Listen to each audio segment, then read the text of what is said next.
Good morning বন্ধুরা, তোমরা সবাই কেমন আছো? আশা করছি সবাই খুব ভালো আছো। আমিও কিন্তু খুব ভালো আছি। যেহেতু বাপের বাড়ি আছি তাই ভালো তো থাকবই, তাই না? প্রত্যেকটা মেয়ের মতো বাপের বাড়িতে এলে আমারও কিন্তু খুব আনন্দ হয়।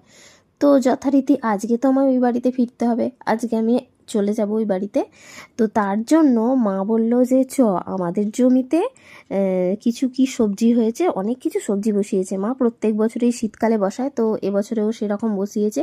আর এই দেখো মা এখন কাটারি নিয়ে চলে যাচ্ছে সবজিপাতি কেটে দিতে। এই যে এটা হচ্ছে আমাদের বাড়ির পিছনের দিক।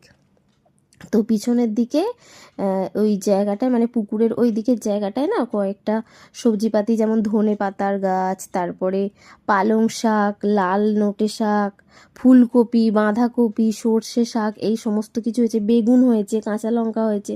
তো চলো তোমাদেরকেও দেখাই। কত সুন্দর হয়েছে না, পুরো একদম সবুজে সবুজ। আর এই রকম সবুজ দেখতে খুব ভালো লাগে। তো যাই হোক, দেখো মা একটা বড় ফুলকপি কেটে নিয়েছে আমাকে দেবে বলে। আর এই যে ফুলকপিটা দেখেছো, এখানে অনেক ফুলকপি হয়েছে।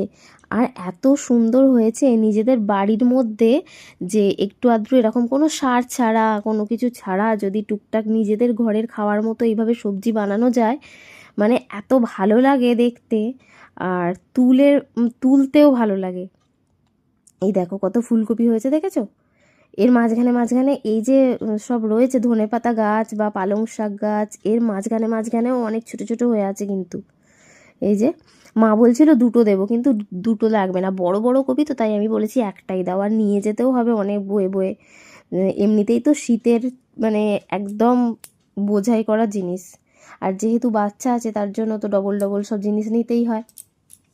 আর শীতের জিনিসপত্র নিতে নিতে ব্যাগ এমনিতেই তো ভারী, তারপরে আবার এই যে সবজিপাতি তুলছে, এগুলোও নিতে নিতে একটা ব্যাগ হয়ে যাবে। তো যাই হোক, দেখো কত সর্ষে ফুল ফুটেছে, কি ভালো লাগছে না দেখতে। আর ওই দিকটায় বাঁধাকপি হয়েছে। এই দেখো মা এখন তুলছে পালং শাক, আমাকে বলছিল লাল নোটে শাক নিবি না পালং শাক, তো আমি বললাম যে পালং শাকটাই বরঞ্চ দাও। আর এগুলো হচ্ছে সর্ষে শাক। এই দেখো কত বড় বড় শীষ পালং হয়েছে। এই দেখো একটা ছোট্ট পুচকু ফুলকপি হয়েছে এখানে, এত সুন্দর দেখতে লাগছে। আর এই দেখো একটা ডালের মধ্যে দুটো তিনটে করে বেগুন ধরেছে।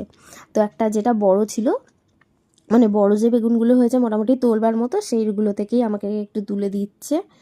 আর সর্ষে ফুলগুলোও খুব সুন্দর হয়েছে। সর্ষে শাকও অনেক তুলে তুলে খাওয়া হয়েছে, এখন মোটামুটি বড় হয়ে গেছে সর্ষে, মানে সেই যে বীজগুলো হয় সেরকম একটা হয়ে গেছে। তো চলো এবার তোমাদেরকে বাঁধাকপির গাছগুলো দেখায়। বাঁধাকপি কিন্তু এখনও মানে হয়নি, জাস্ট গাছগুলো একটু বড় বড় হয়েছে। গাছগুলো খুব সুন্দর হয়েছে, তবে হবে কিছুদিন পরেই হবে।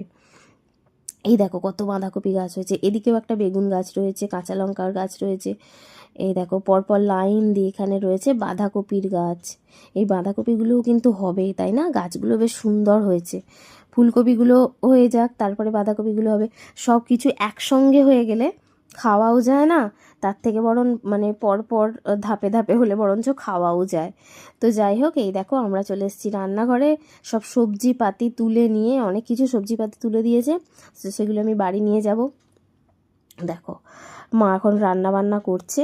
আর এই দেখো, তারপরে তো তোমাদের সঙ্গে আর কথা বলাই হয়নি, কারণ সমস্ত কিছু গোছগাছ করতে করতে, ছেলেকে রেডি করা, আমি রেডি হওয়া হতে হতে না দেরি হয়ে গেছে। তো মানে বিকাল বিকাল করেই বেরোনোর ইচ্ছা ছিল, যেহেতু খুব ঠান্ডা, তো আমি এখন বাড়ি চলে এসেছি। আর আমার হাজব্যান্ডও দেখো অফিস থেকে ফিরে গেছে।